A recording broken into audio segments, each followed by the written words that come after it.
Bismillah. Assalamualaikum warahmatullahi wabarakatuh. Alhamdulillah rabbil alamin. Assalatu wassalamu ala asyrafil anbiya'i wal mursalin wa ala alihi wa ashabihi ajmain. Amma ba'd. Ma'asyiral muslimin wal muslimat, jamaah salat maghrib Masjid Al-Falah rahimani wa rahimakumullah. Ada sebuah keterangan Rasulullah SAW sebelum kita melanjutkan bahasan bahwa kita memasuki bulan Sya'ban. Di bulan ini banyak manusia yang lalai, kata beliau. Karena di bulan inilah seharusnya kita meningkatkan amal-amal soleh, karena amal kita sepanjang tahun diangkat di hadapan Allah sepanjang bulan Sya'ban. Bukan hanya malam nisfu Sya'ban, tetapi sepanjang bulan Sya'ban amal-amal kita diangkat di hadapan Allah Subhanahu wa taala. Hakikatnya ada 3 fase waktu amal kita diangkat di hadapan Allah. Setiap hari itu pagi dan petang. Maka pentingnya kita menjaga amal-amal di waktu pagi, sesudah sholat subuh berjamaah, zikir sesudah sholat, ya, zikir pagi, kemudian baca Al-Quran sampai nunggu syuruk, kemudian kita sholat 2 rakaat, sholat isyraq atau sholat syuruk, maka pahala haji wa umroh tamah, seperti pahala ibadah haji dan umroh sempurna dan sempurna. Ingatkan kepada keluarga kita, jangan sampai habis subuh tidur. Karena ada doa khusus dari Nabi kita Muhammad SAW di hadapan Allah, Allahumma barik ummati fi bukurihim. Ya Allah, berkahilah umatku di waktu pagi hari mereka. Jadi semua kita buat aturan dalam rumah tangga kita, tidak boleh ada yang tidur habis sholat subuh. Apalagi Ramadan dengan alasan kekenyangan makan sahur pada tidur, keliru itu. Ya, justru di waktu subuh itulah pergantian malaikat. Justru kita berjuang, apalagi bulan Sya'ban ini amal-amal kita diangkat di hadapan Allah. Bahkan setiap pagi diangkat juga amalan kita di hadapan Allah dan petang. Termasuk saat petang habis asar, usahakan jaga zikir petang, amsayna wa amsal mulka sampai habis. Kemudian apalagi di hari Jumat, antara asar itu sampai menjelang maghrib itu adalah waktu yang mustajab, doa kita dikabulkan oleh Allah. Makanya kalau kita lihat perbuatan dan perilaku orang-orang soleh terdahulu, di hari Jumat itu habis asar mereka tidak melakukan aktivitas apapun kecuali taqarrub ilallah, mendekatkan diri pada Allah. Kenapa, Pak Haji Zul? Karena dalam sebuah riwayat, kiamat itu terjadi hari Jumat. Jumat yang mana nggak ada yang tahu.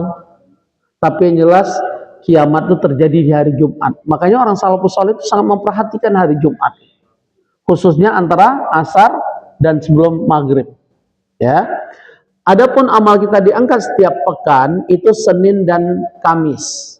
Disinilah Rasulullah SAW tidak pernah meninggalkan puasa Senin Kamis, karena keterangan beliau, aku sangat senang saat amalku diangkat, aku dalam keadaan berpuasa. Semoga kita terbiasakan puasa Senin Kamis. Yang ketiga, amal kita diangkat sepanjang tahun, yaitu sepanjang bulan Sya'ban. Sungguh keliru sebagian umat Islam di negeri ini. Mereka hanya semangat beribadah di malam nisfu Sya'ban dengan keyakinan saat itulah catatan mereka diangkat di hadapan Allah. Coba lihat, hampir banyak masjid penuh sesak, betul tidak? Besok subuhnya kembali kayak biasa. Saat ditanya kenapa Ustadz Alim, jawaban mereka, kan tadi malam nama kita sudah diangkat oleh para malaikat. Jadi nanti ke masjid lagi nanti tahun depan pas malam nisfu Sya'ban. Ini kejahilan, ini kebodohan oleh mereka yang tidak belajar menuntut ilmu. Pada keterangan Rasulullah SAW, sepanjang bulan Sya'ban amal kita diangkat di hadapan Allah. Dan beliau memberi contoh. Apa contohnya, Pak? Amalan beliau yang paling utama di bulan Sya'ban apa kira-kira? Beliau banyak berpuasa di bulan ini. Bahkan kata istrinya Aisyah, beliau pernah berpuasa 2 bulan berturut-turut, itu Sya'ban dan Ramadan. Kalau kita bulan Sya'ban, Pak Haji, banyak puasa atau banyak cucuran? Ya, bulan ini banyak puasa atau banyak silaturahim dengan alasan mumpung belum Ramadan. pada ke puncak. Makanya saya macet tadi dari Indrapasta ke sini hampir berapa lama itu contohnya. Apalagi begitu cuaca cerah, saya lihat banyak motor kayak melihat mentari kembali. Ya, Allahu Akbar. Sayang banyak nggak sholat malah.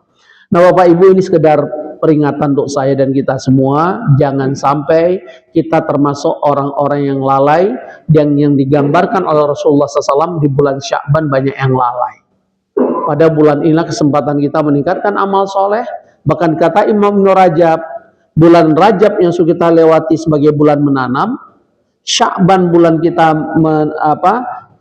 menuai, sedangkan Ramadan bulan kita panen. Artinya bulan menyemai bulan Sya'ban, kita semakin tingkatkan amal-amal soleh kita, sehingga saat memasuki Ramadan semakin mudah kita melakukan ketaatan di hadapan Allah Subhanahu wa taala. Maka ada doa, Allahumma barik lana fi Rajab wa Sya'ban wa balighna Ramadan. Doa ini boleh kita panjatkan, tapi jangan dinisbatkan ini hadis. Berarti kita berdusta atas nama Rasulullah SAW. Hanya doa yang indah, ya Allah berilah kami keberkahan di bulan Rajab dan Sya'ban, dan beri kami bertemu dengan Ramadan. Semoga Allah ijabah Bapak Ibu, kita rindu dengan Ramadan. Semoga Allah kabulkan. Walaupun kita tahu tidak sedikit jamaah Al-Falah telah dipanggil menghadap Allah, tidak sempat bertemu Ramadan. Ya, maka kita bersyukur dan kita berharap Allah memberi kita kesempatan bertemu Ramadan tahun ini. Bahkan kita bisa i'tikaf. Yang mau i'tikaf akhir Ramadan di Masjidil Haram, saya tunggu insya Allah di sana. Insya Allah saya berangkat tanggal 7 Maret, backpacker tanpa travel. Ya, yang belum pernah umroh Ramadan, ayo punya tekad, punya azam.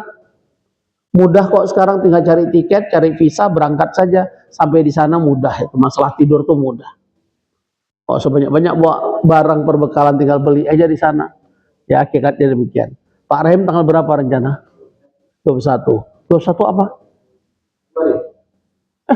Udah berapa Ramadan itu?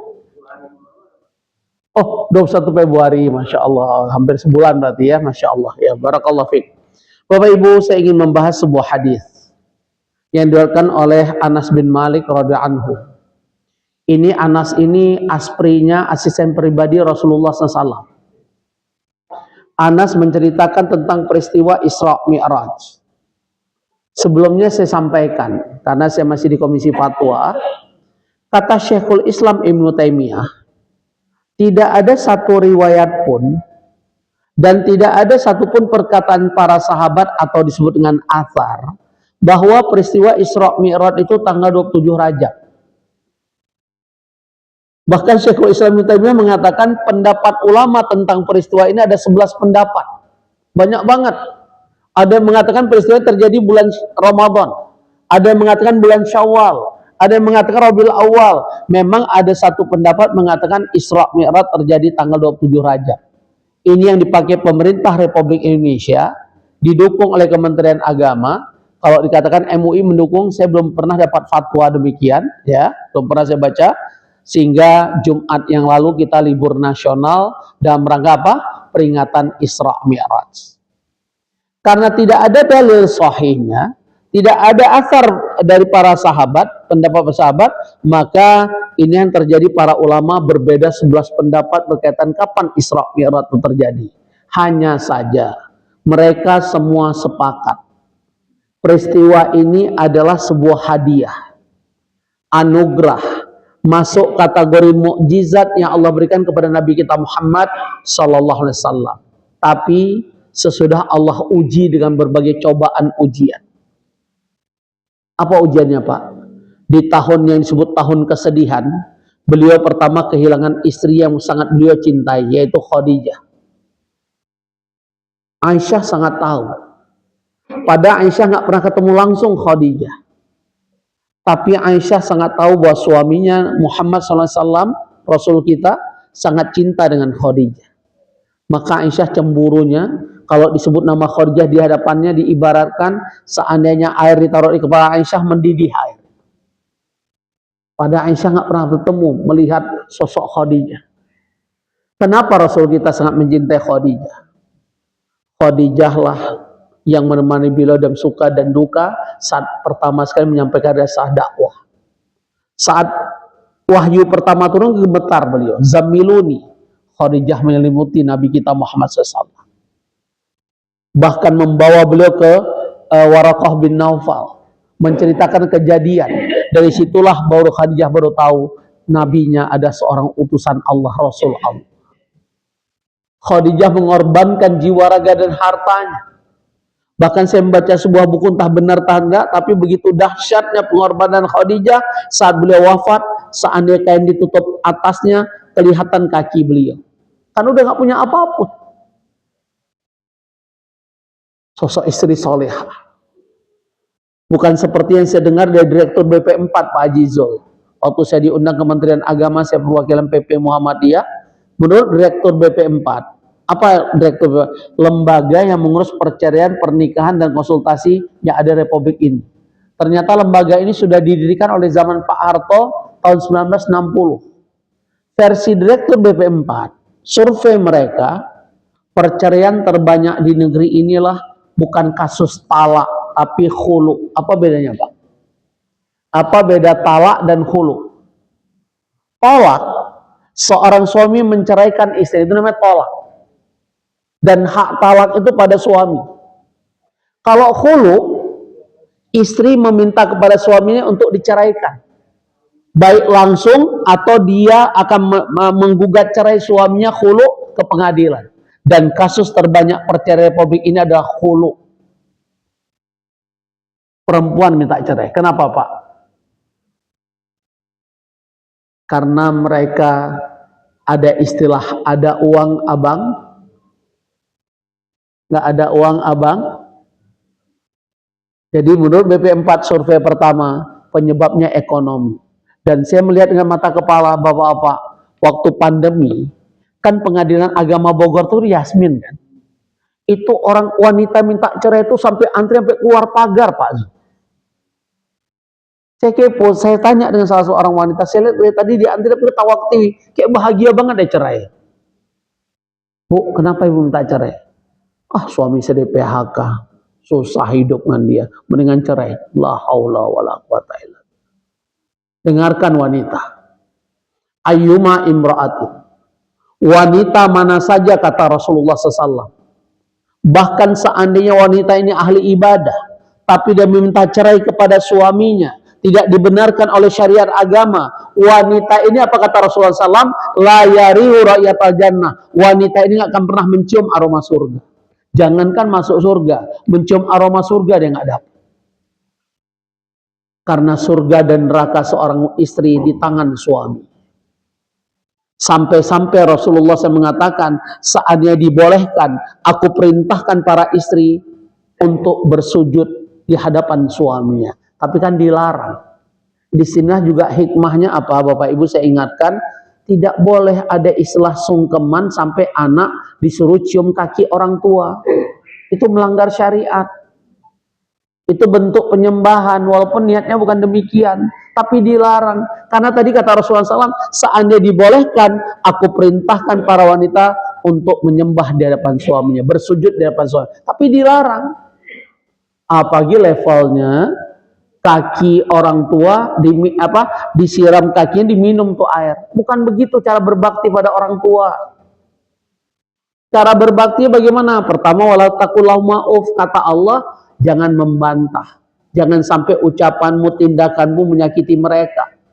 Bagaimana berbakti pada orang tua? Jadi anak yang soleh-soleha. Karena setiap yang kita lakukan, amal-amal soleh yang kita lakukan, mengalir otomatis kepada kedua orang tua kita. Sebagaimana sabda Rasulullah SAW, al-waladu ala kasbi abihi. Anak itu sesuai dengan jerih payah kedua orang tua.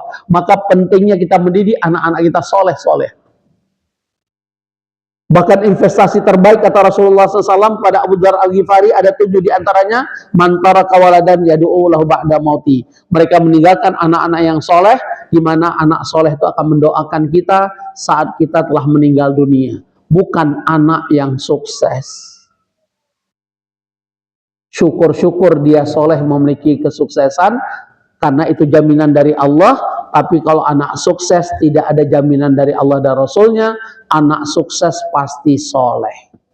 Tapi kalau anak soleh pasti sukses. Itu jaminan Allah. Dalam surah At-Talaq ayat 2 dan 3. Mayyattaqillaha yaj'al makhraja wa yarzuqhu min haitsu la yahtasib.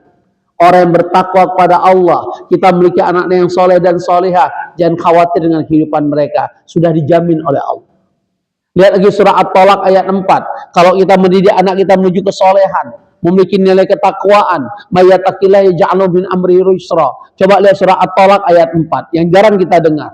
Pada janji Allah, siapapun yang memiliki nilai ketakwaan, kumudahkan kehidupan dunia mereka. Itu janji Allah. Lihat surah At-Talaq ayat 4. Berarti kalau hidup kita sulit, coba perhatikan apakah kita memiliki nilai ketakwaan di hadapan Allah. Dan pasti janji Allah benar. Allah nggak pernah PHP. Buka surah At-Talaq tadi, surat 65 ayat 4. Alinea terakhir, paragraf terakhir di surah At-Talaq 4. Mayyattaqillah yaj'al min amri yusra. Barang siapa bertakwa kepada Allah, dimudahkan segala urusan. Nah, Bapak Ibu, tahun tersebut beliau kehilangan Khadijah. Di tahun yang sama, waktu tidak berselang lama, pamannya Abi Thalib wafat.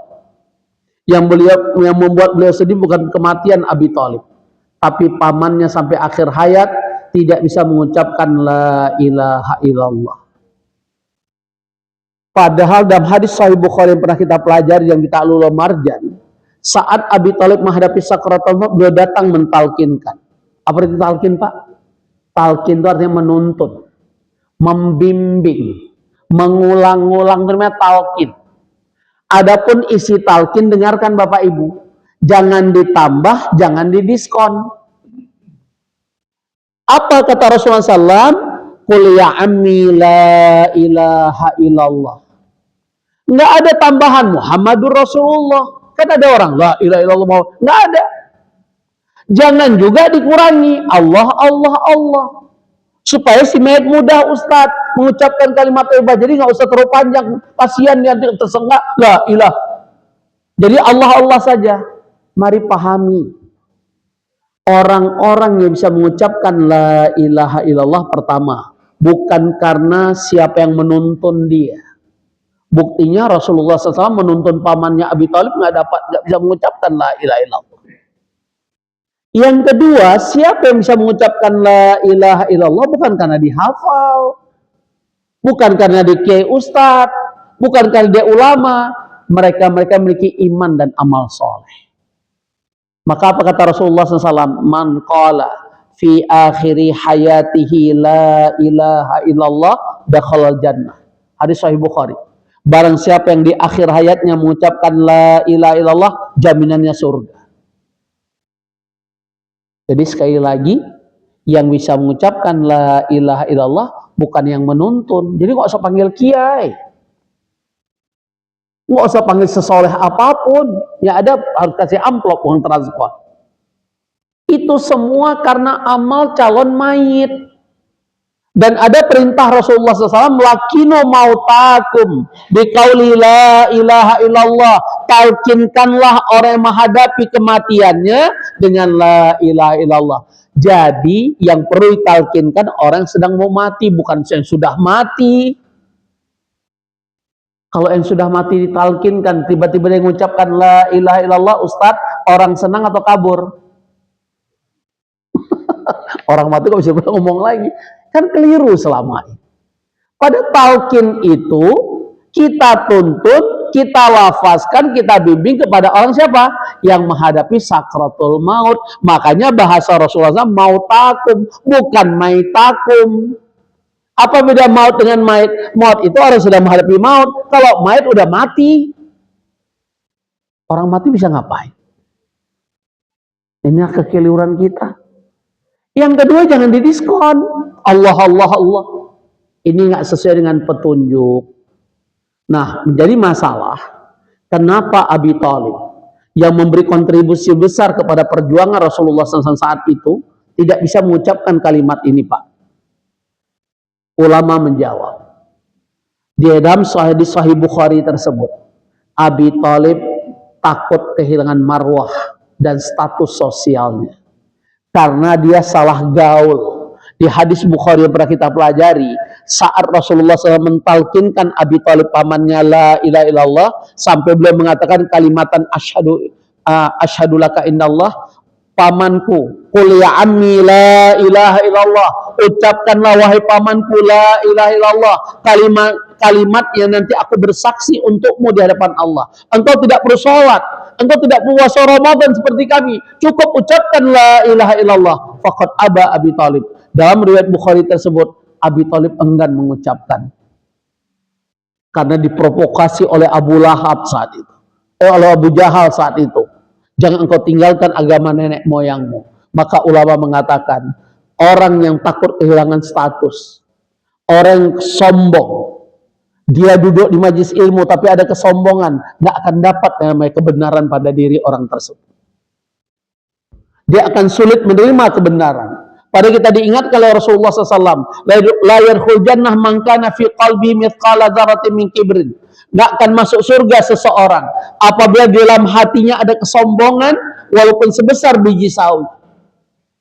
Apa yang dimaksud sombong? Ada sahabat bertanya, ya Rasulullah, apakah yang dimaksud sombong kalau aku memiliki baju yang bagus? Bukan. Apakah yang dimaksud sombong karena aku memiliki mobil yang indah atau rumah yang mentereng? Bukan. Tapi yang dimaksud sombong mendengarkan diriku dan bapak ibu. Batarul haq wa ghamtun nas.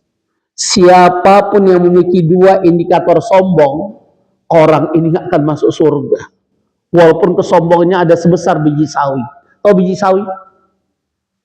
Dengan kotoran hidung kita besar mana? Dengan upil besar mana? Besar upil ya, biji sawi kecil banget. Pertama, dia menolak kebenaran. Hati-hati. Hati-hati dengan sikap menolak kebenaran. Yang kedua, wa ghamtun nas. Ada berkait antara pertama kedua. Biasanya siapa yang menolak kebenaran, dia menganggap remeh orang. Ah, siapa lo? Gue punya ustadz lebih hebat kok. Titelnya mentereng.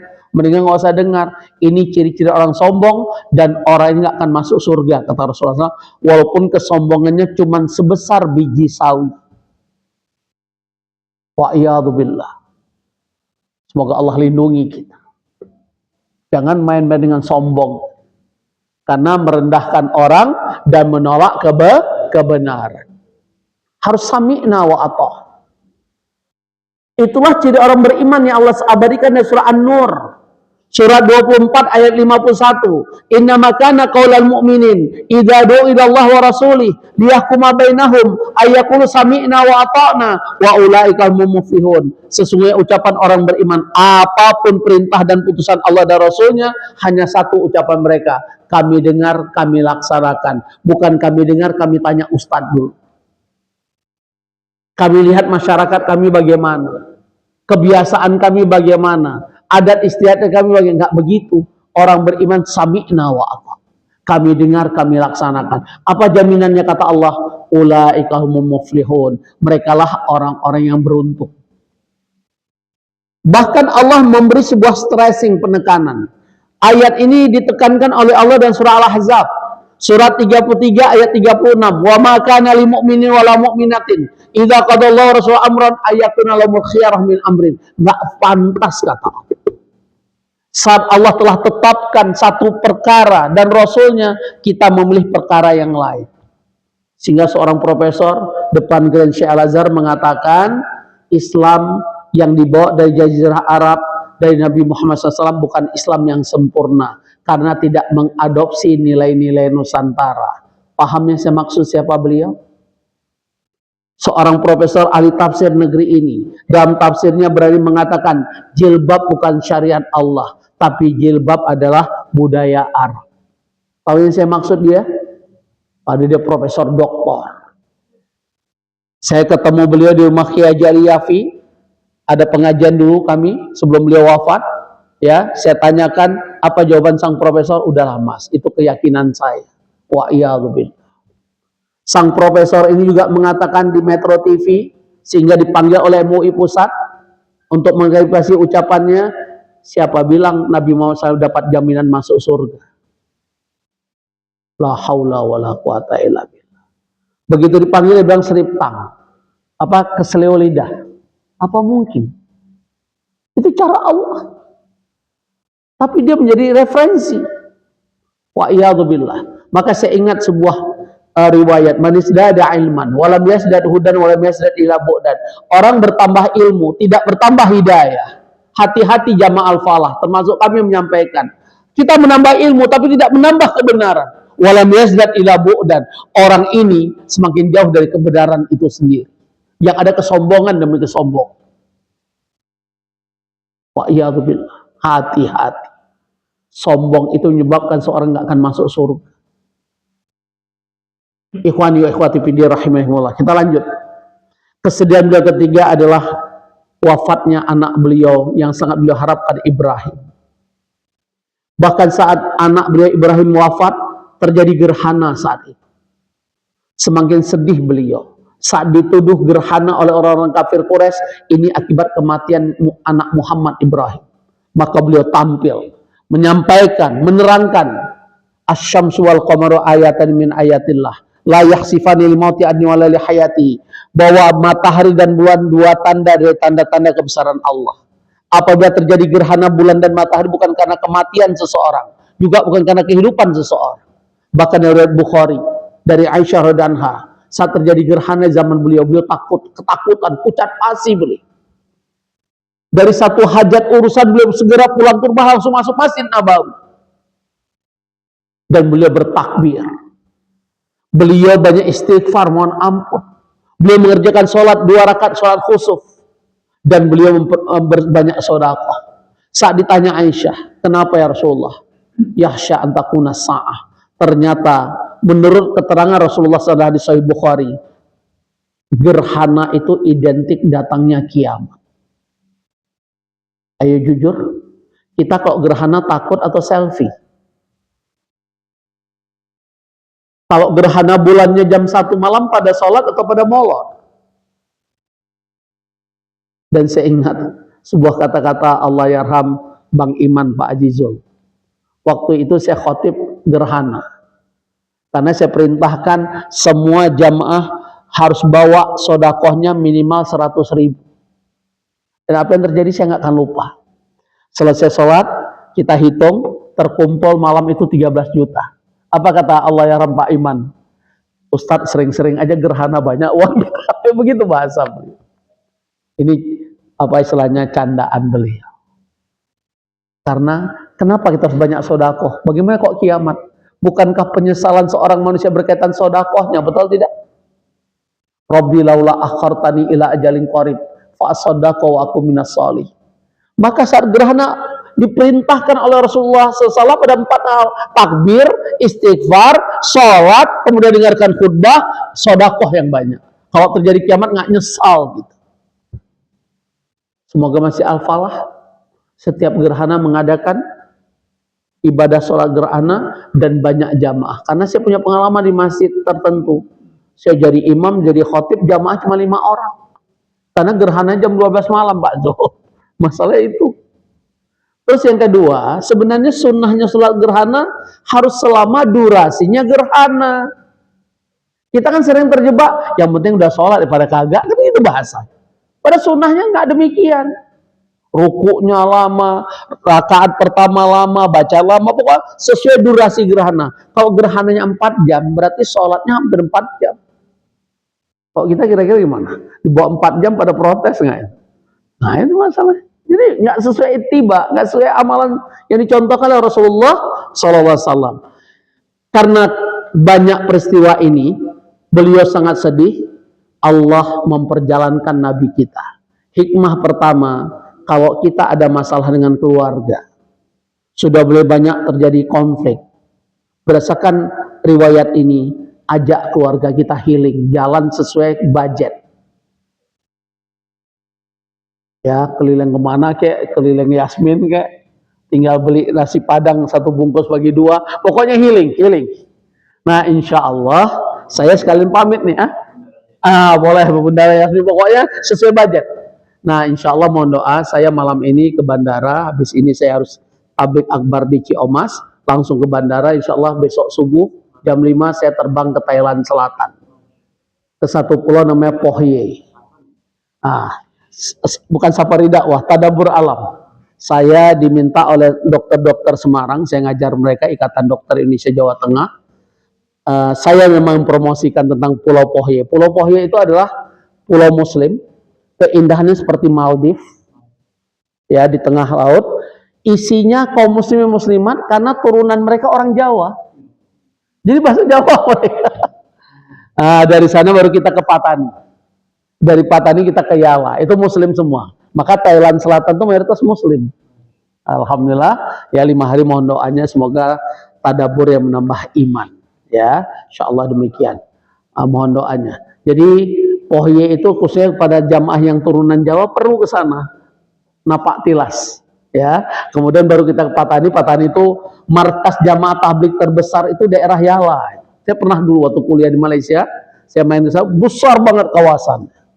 Ya, waktu itu. Ada jamaah tabligh sini? Ada ya? Enggak yang sekarang. Pernah ke Yala, saya pernah ke markasnya belum? Itu menurut saya. Kan imam kita jamaah tabligh kan imam. Nanti saya tanya. Siapa yang pernah ke Yala? Pernah ya? Besar ya? Saya ke sana pertama itu 2000, saya selesai 96. Berarti sekitar 94 saya ke sana. Yala, nama distrik Yala. Tapi kalau pulaunya Pohye. Pohye. Nanti saya kirim. Pohye. Itu di tengah laut, ya. Masjidnya juga tengah laut, pokoknya serba tengah laut ya pokoknya. Main futsal pun tengah laut, Ustaz. Ya, itu contohnya demikian. Namanya Pohye. Nanti saya kirim lah kalau memang ingin tadabbur alam, ya. Daripada jauh-jauh banget. Yala, Masya Allah, waktu saya datang masih tiang-tiang masih sedang dibangun, mungkin hari ini besar banget ya. Berapa luas masjidnya tuh Pak kira? Berapa ribu jamaah?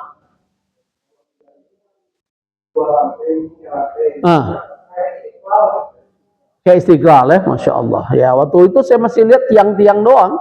Ya, Ramadan saya datang sana. Nah, Bapak Ibu rahimahumullah, kita lanjut. Sesudah peristiwa 3 kesedihan itu Allah ngajak beliau yang Allah abadikan dalam surah Al-Isra ayat pertama. Kemudian juga berkaitan Isra Mi'raj Allah abadikan di surah An-Najm surat 53 ayat 13 sampai 18. Yang masyhur itu adalah surah Al-Isra ayat pertama. Subhanalladzi asra bi'abdihi laila minal masjidil haram. Maha suci Allah. Allah ingin menjelaskan kepada kita hamba-hambanya. Jangan kotori kesucian Allah dengan perbuatan syirik sejenis apapun. Karena kesyirikan itu betul-betul sebuah kezaliman terbesar seorang hamba di hadapan Allah. Ya Allah jelaskan di surah Luqman, inna syirka la dzulmun adzim. Syirik itulah kezaliman terbesar seorang hamba di hadapan Allah. Jangankan syirik besar, syirik kecil pun jangan dekat-dekat. Dan jenis syirik kecil banyak berkaitan dengan amalan hati, riya, amalnya ingin dipandang, dilihat orang. Sum'ah, amalnya ingin diketahui dan didengar orang. Ujub, dia bangga dengan amalnya. Dan ini sebut kategori syirik kecil. Bedanya apa syirik kecil dan syirik besar? Syirik kecil hanya terhapus amalan yang mengandung syirik kecil. Kalau syirik besar akan menghapus seluruh amal soleh pelaku. Kalau dia mati dalam kesyirikan besar, orang ini langsung dibuat oleh Allah sebuah putusan selamanya dalam neraka dan tidak pernah masuk surga sekalipun. Itulah pernyataan Allah dan surah Al-Maidah ayat 72. Wa may yusyrik billah faqad haramallahu 'alal jannah wa ma'wahun nar. Barang siapa melakukan kesyirikan di hadapan Allah, aku haramkan surga kepada pelakunya kata Allah dan selamanya dia dalam neraka. Kenapa? Allah jelaskan di surah Az-Zumar ayat 65. Lain asyrakta la yahbatanna amaluka wa la takunanna minal khasirin. Kenapa perbuatan syirik itu selama dalam neraka? Karena perbuatan itu menghapus seluruh amal soleh pelaku. Dan dia termasuk orang-orang yang rugi. Maka jangan coba-coba. Ada 4 kategori syirik besar yang tanpa kita sadari. Pertama, masalah dengan rasa takut. Coba jujur. Kita lebih takut pada Allah atau pada makhluk? Tanya. Yang kedua, masalah ketaatan. Kita lebih taat pada Allah atau taat pada manusia? Yang ketiga, masalah mahabbah. Kita lebih cinta Allah atau cinta makhluk? Dan yang keempat, masalah tawakal. Kita lebih bertawakal pada Allah atau bertawakal atau berserah diri pada makhluk? Ada seorang di negeri ini sorbannya tebal. Jidat hitamnya tebal, tapi selalu ganti rezim, saya abdi si fulan. Paham yang saya maksud? Kalau saya disebut namanya. Penampilannya soleh, tapi kalau rezimnya berganti, saya abdi si fulan. La haula wala quwata illa billah. Hati-hati dengan 4 jenis syirik besar tanpa kita sadari. Saya ulangi ya, syirik besar berkaitan rasa takut, syirik besar berkaitan rasa cinta mahabbah, syirik besar berkaitan dengan rasa taat, ketaatan, dan yang keempat, syirik besar berkaitan dengan tawakal, penyerahan diri. Salah kita menempatkan itu, syirik besar yang ada pada kehidupan kita. Dan akibatnya ibadah kita nggak diterima oleh Allah. Sehingga ada candaan. Lebih takut Allah atau takut istri? Kan ada candaan. Maknanya apa? Jangan sampai rasa takut pada makhluk mengalahkan takut kita pada Allah. Itu yang saya pahami hari ini. Saat pandemi masih ingat nggak kita? Kita lebih takut makhluk yang kita lihat atau takut Allah? Masjid lockdown semua Pak Jol, betul tidak? Berapa Jumatan kita nggak Jumatan? Masih ingat nggak pandemi? Lihat nggak virus itu? Benar nggak ada virus itu? Karena saya ingin mengatakan bukan saya mendahului takdir Allah, bukan saya sombong, ini semua karunia Allah. Saya dengan anak istri saya nggak ada suntik vaksin 1 kali. Kok bisa saya ke luar negeri? Apa yang nggak bisa di Indonesia Pak Azul? Tinggal beli barcode-nya jadi. Kan pakai sistem kan? Pakai kartu kan? Pakai handphone. Ada yang Ustadz, pasti Ustadz nggak mau disuntik. Oke, kami yang ngurus. Bayar 100.000 keluar Pak Azul, cuma 100.000 perak. Ya, sampai kita takut sekali dengan virus itu. Pada arti ta'un itu pagi kena Pak Azul, sore mati. Kemarin itu banyak yang mati atau banyak yang sehat? Hah? Kemarin yang kena COVID, banyak yang sehat atau banyak yang mati? Banyak yang sehat. Pada teori ta'un, kena pagi mati sore. Nggak ada yang sehat. Makanya zaman Umar, ada satu kawasan kena ta'un, virus itu, dilarang masuk. Yang sudah di dalam, nggak boleh keluar. Sampai begitu fatwa. Karena ta'un itu dahsyat. Pertanyaan saya, kenapa kita takut sekali dengan virus nggak pernah kita lihat? Hanya dapat info doang. Dan yang saya tahu orang-orang mati kena COVID itu karena ada komorbid. Ada penyakit pembawanya. Karena saya ngajar di Kota Bogor, berapa jamaah saya, dokter dia garda terdepan, suntik duluan, pakai APD. Innalillah, ternyata dia punya komorbid. Yang kedua memang takdir Allah Pak Jo, sudah habis rezekinya. Ya, kita ini hidup karena rezeki kita belum habis Pak. Kalau rezeki Bapak udah habis, sambil duduk Bapak meninggal. Yakin nggak Pak? Kita ini hidup karena rezeki kita belum habis. Tapi yang membuat kita nggak khusyuk sholat berkaitan ibadah kita atau rezeki kita. Padahal rezeki kita sudah dijamin oleh Allah. Tapi itu yang kita risaukan, aneh kita ini. Padahal kita hidup, masih hidup kenapa akhi? Karena rezeki kita belum habis. Ayuhan nas, la yamut ahadukum hatta istamal rizqahu. Apa kata Rasulullah SAW? Wahai manusia, mustahil kamu mati sebelum Allah sempurnakan rezeki untuk. Maka ada orang jatuh pesawat, selamat dia sendiri. Karena rezekinya belum habis. Yang lain mati kan, udah habis rezeki. Nah kita kembali pada kajian kita. Kemudian Allah memperjalankan hambanya Muhammad SAW minal masjidil haram ilal masjidil aqsa.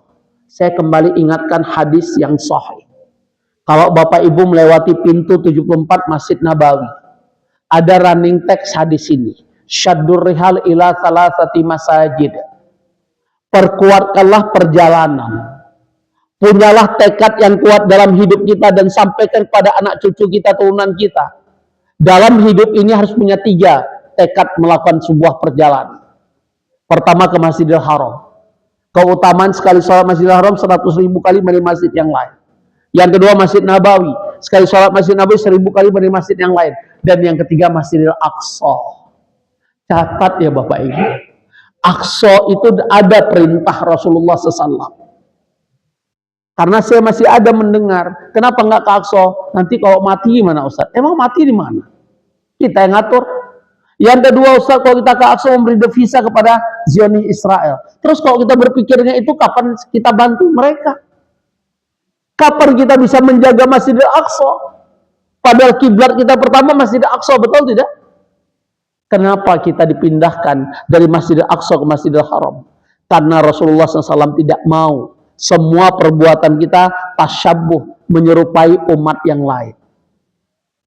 Puasa Asyura 10 Muharram. Begitu beliau tahu orang Yahudi juga puasa Asyura, beliau akhirnya berazam, bertekad puasa tahun depan Tasu'a 9 Muharram. Betul tidak? Ingin menyelesaikan perbuatan orang Yahudi. Begitu beliau tahu orang Yahudi juga berkiblat ke Aqsa.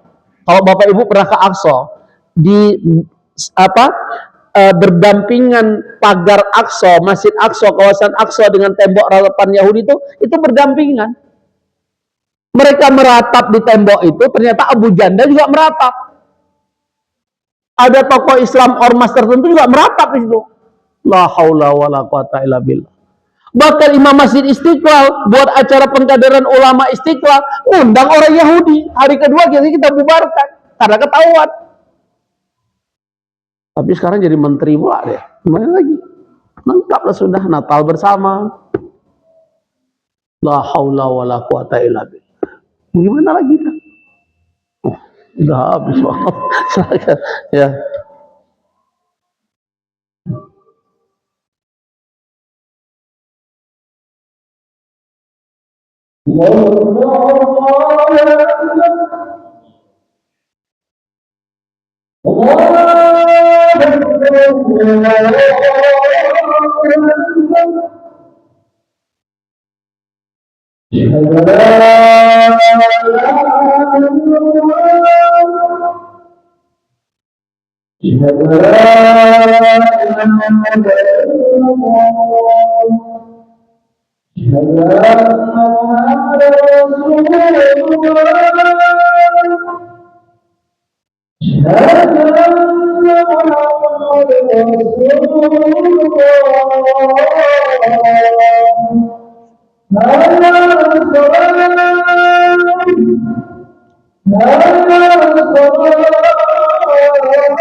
Bapak Ibu, karena waktu dan saya harus ke Ciamas, mohon maaf, inti dari Isra Mi'raj adalah jangan tinggalkan perintah sholat, khususnya kepada anak cucu kita.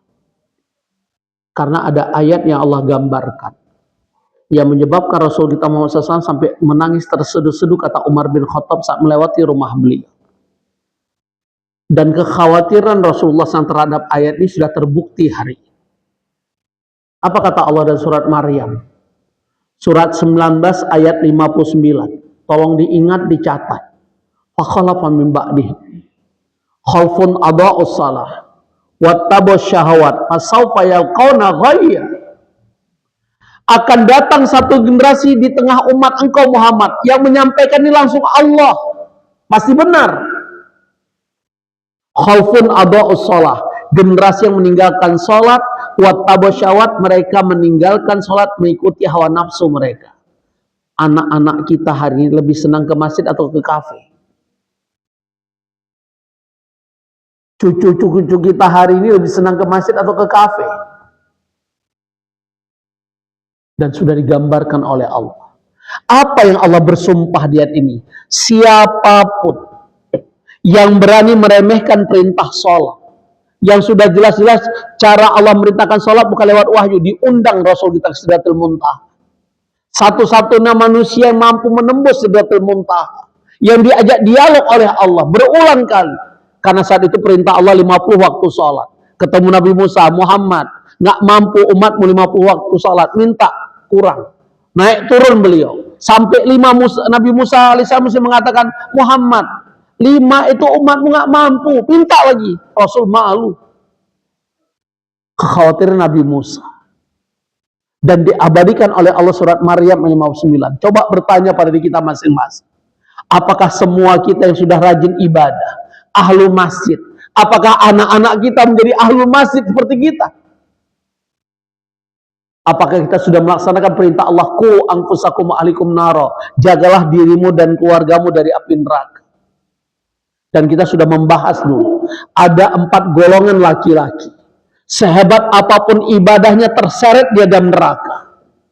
Seorang suami nyeretnya istri, seorang ayah yang nyeretnya putri kandung, seorang anak laki yang nyeret dirinya saudari perempuannya, bahkan seorang anak laki yang menyeret dirinya seorang ibunya karena ayah mereka sudah tiada, ibunya tidak mampu menjaga marwah, dan anak laki nggak berani menasihati ibunya, takut terusir atau tidak takut lagi dapat uang. Inilah laki-laki sehebat apapun ibadah mereka diseret oleh wanita terdekatnya. Na'udzubillah min dzalik. Apa ancaman Allah di surat Maryam ayat 59? Fasaufa yalqauna ghayya.